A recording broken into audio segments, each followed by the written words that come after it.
तो आपण मैंने जानी प्राथमिक शिक्षक पदोन्नति केतेबेले घड़ी के घोड़ा छुटुची केतेबेले किए कौन कहूँ जहाँ शुणा प्राथमिक शिक्षक पक्षे असंभव हो गलानी।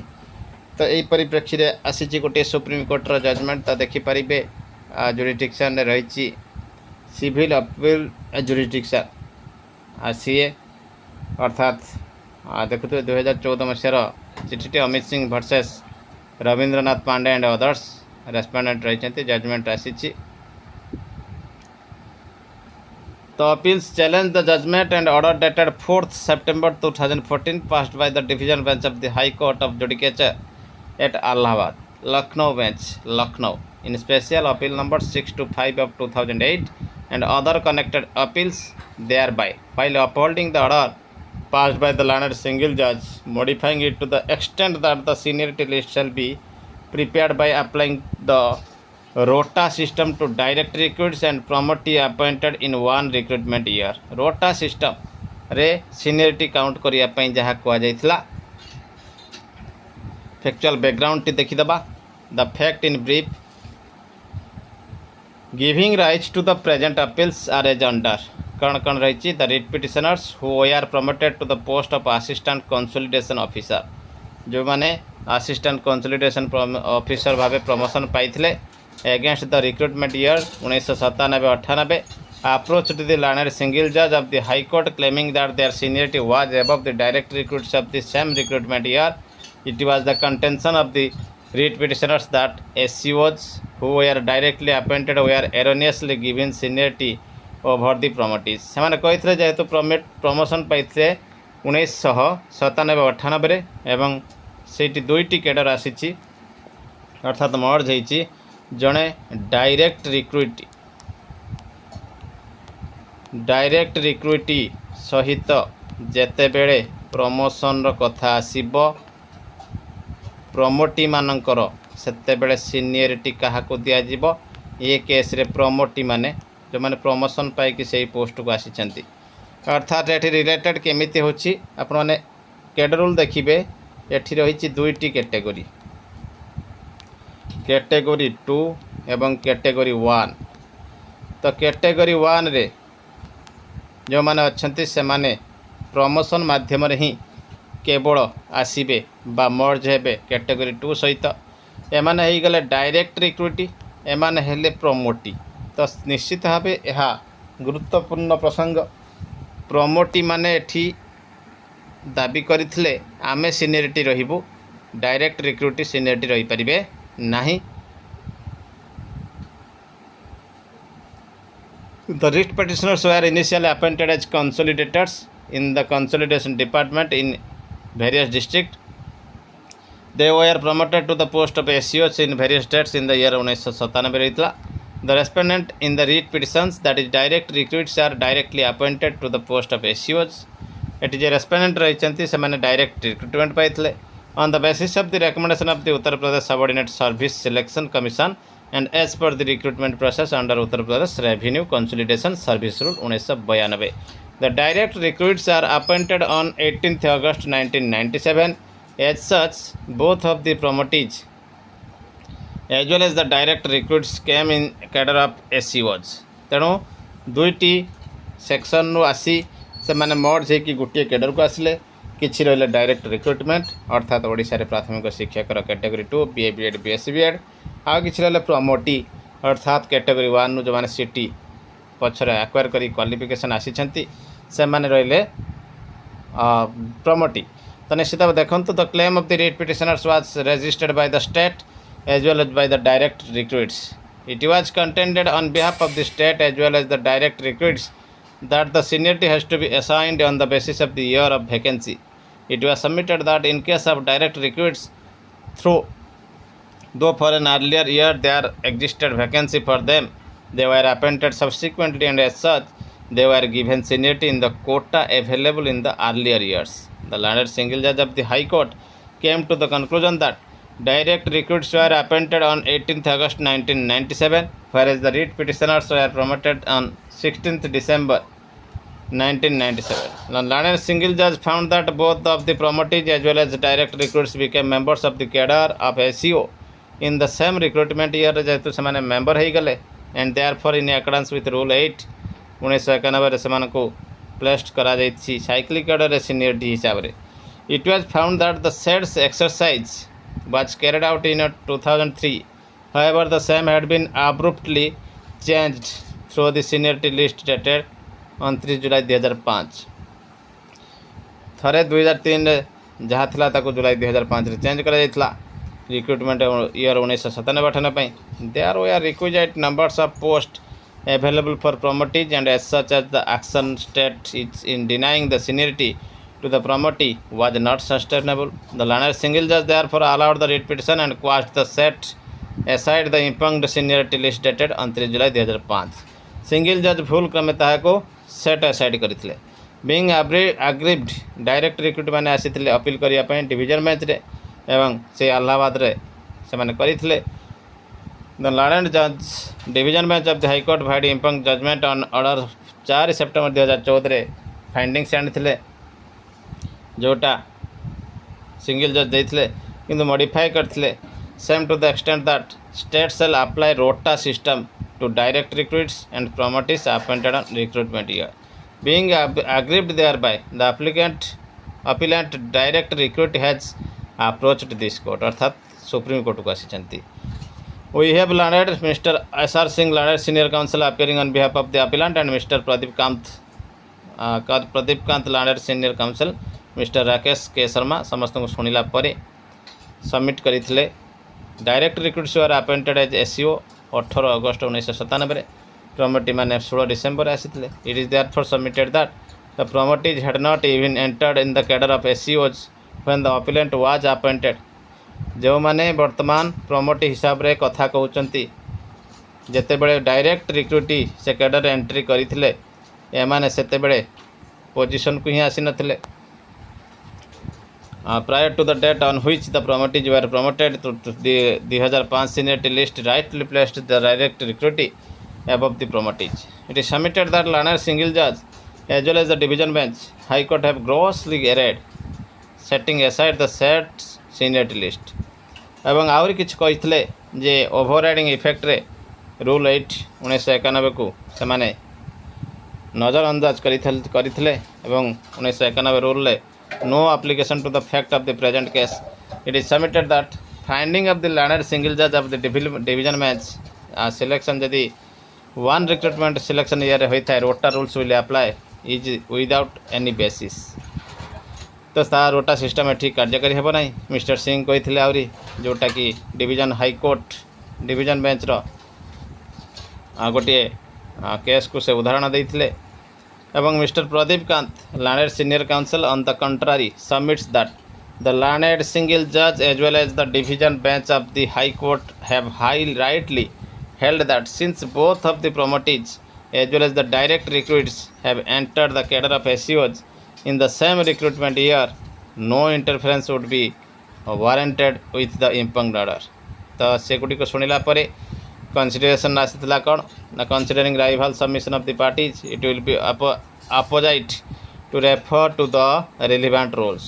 रूल 8 1991 थिला जहाँ ताक मेंशन करा जायछि एवं विभिन्न फैक्ट को कंसीडर करा जायछि. The perusal sub rule reveals that where according to the service rule appointments are made both by promotion and by direct recruitment the seniority of persons appointed shall subject to the provision of the said sub rule जाको date of the order of their substantive appointment को दिया जिवो. It is further provides that if two or more persons are appointed together then it shall be in the order in which their names are arranged in the appointment order अर्थात merit अनुसार आसीबो. It provides that where appointments are made both by promotion and direct recruitment on the result of any one selection, the seniority of promotees vis-a-vis direct recruits shall be determined in a cyclic order. cyclic order से मान को निया जिवो जदि first being a promotee so far as may be in accordance with the quota prescribed for two sources. दुईटा sources को नहीं कि सेटा रोटा सिस्टम आसी थांती थरे एमाने आसिले थरे सेमाने जिवे. The illustration given is clear that where the quota of the promoting and direct recruits is in proportion of 1:1 जदि सेमाने 1:1 आसीथिबे The first post will go to a promotee and the second post will go to direct recruit and so on. जदि कोटा 1:3 रे थिबे, the first post will go to a promotee and second to fourth post will go to direct recruit. The fifth post will go to a promotee अर्थात प्रति गोटे promotion रे 3टी direct recruit आसीबे. तेणु ये गुड़ी को सबू पुंखानुपुंख आलोचना करते सुप्रीम कोर्ट एवं ता आग को बढ़ी अनफिल्ड वैकेंसी कथा कहते. Relevant to note that in the 1991 rule term of recruitment selection year is not defined. 25 March 1992 rule notify होता पेरुजाल जहाँकि आपण मैंने थ्रू देखिपे. तो निश्चित भाव देखु ये डायरेक्ट रिक्रुटिंग को सीनियरिटी भाव देवाई कनक्लूजन ने आनी अपील को डिसमिस करिसेंती. तो आउरी गोटे जजमेंट अच्छे आम देखिपर. तो ये केस टी आम देखिपर Madhavi versus Jagan and others. ये केस रे आपण मैंने से गोटे कथा थिला जड़े सीटी करी पोस्टिंग पाइथिले किंतु जड़े बीएड करी पोस्टिंग पाइथिले से बाबद रही चिठीटी सॉरी जजमेंट टी. देखो तो appellant herein was appointed as Shri Samarth Shikshan Sanstha on a temporary basis 16/7/85 रे पाइथिले. At that time she possessed graduation and BEd. से सही समय रू ही टेम्पररी पाइले मध्य से ग्रेजुएशन विथ बीएड थिले. प्लेस होते कैटेगरी सी रे schedule F Maharashtra employees private school rule 1981 रे. However she was appointed against regular vacancy. जेहेतु जगन जी अपॉइंट होता assistant teacher in the year at the school 1/8/1985 for teaching the students of class V to 7 standard possessing qualification of senior secondary and diploma अर्थात +2 CT. He was placed in category. दुई जनक भितर चलिला विवाद एवं शेष जेहेतु से BEd करि नथिले एवं जो पोस्ट पाई लड़ाई चली से योग्यता हासिल करि नथिले एवं परे योग्यता हासिल करथिले. सुप्रीम कोर्ट पुंखानुपुंख आलोचना पर जजमेंट देइथिले जे कि माधवी सीनियरिटी पाइबे कारण बहुत पूर्व से बीएड करथिले एवं जगन जे कि सिटी रे आसीथिले तांका पूर्व पोस्टिंग पाइथिले मध्य बीएड पछरे करथिले. एवं देखंत रही एटी क्लैरिटी आनी. Jagan was not even a train teacher on the date of his appointment and thus can not claim seniority on such ground from the date of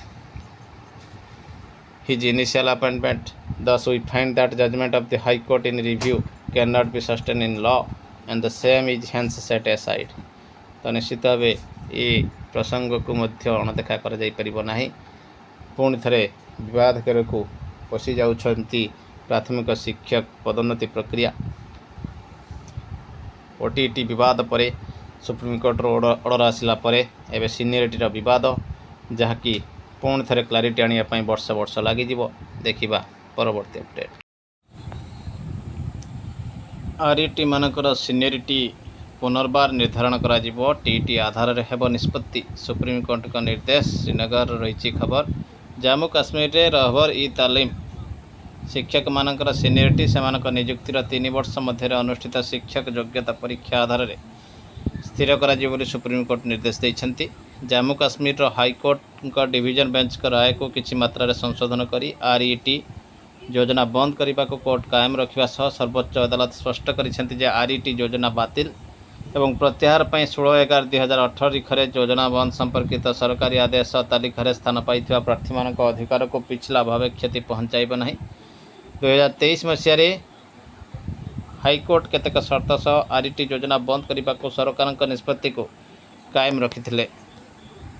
राय को जम्मू काश्मीर सरकार समेत विभिन्न पक्ष चैलेंज करते. बेसरकारी पक्ष गुड़िक योजना बंद करने को चैलेंज करथिबा बेले सरकार हाईकोर्ट दुईटी निर्देश को चैलेंज करथिले.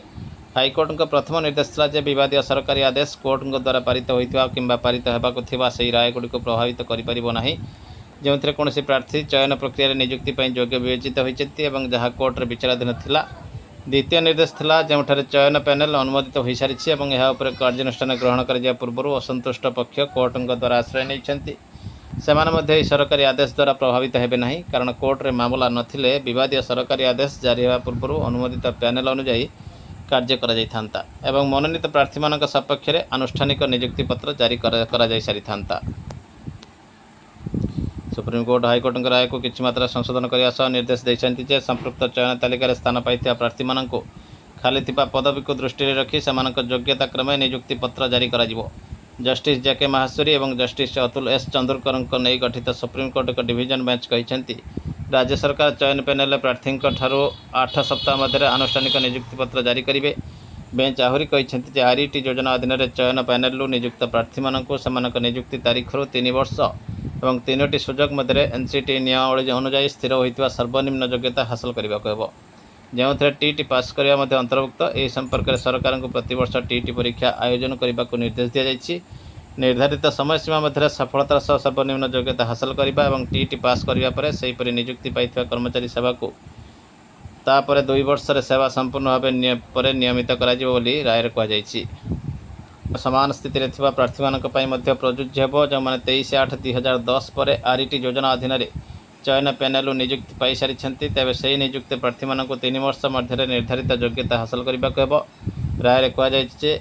यही कोर्टों यह बाध्यतामूलक जे जेतेबेले आरईटी योजना अधीन प्रार्थी नियुक्त व्यक्ति मानक निर्धारित योग्यता हासिल करेंगे और टीटी उत्तीर्ण हेबे सेतेबेले से समस्त प्रार्थी सीनियरिटी को राज्यर कर्तृपक्षों द्वारा पुनर्बार प्रस्तुत और निर्धारण कर समय चयन पैनल से स्थान को बजाय रखा किंतु नियुक्ति योगदान किंबा नियमितकरण तारीख द्वारा यह प्रभावित हेब नहीं अनुजाई निर्धारण कर सुप्रीमकोर्ट स्पष्ट करती यदि पूर्वर नियुक्ति और नियमित होता कर्मचारी समेत कौन प्रार्थी एनसीटी विज्ञप्ति अनुजाई आवश्यक योग्यता हासिल न करती और निर्धारित समय मध्य टीटी पास कर विफल हुंती तेज राज्य सरकार से सेवा समाप्त करने को स्वाधीन अटंती कारण भारतीय संविधान द्वारा 142 प्रयोग कर संपूर्ण न्याय प्रदान करने समय संविधान धारा 21 मूल्य को बलि दि जापर यह स्पष्ट कर प्रार्थी नियुक्ति व्यक्ति माने सीनियरिटी किंबा नियमितकरण संपर्क में कौन दाबी करें ना।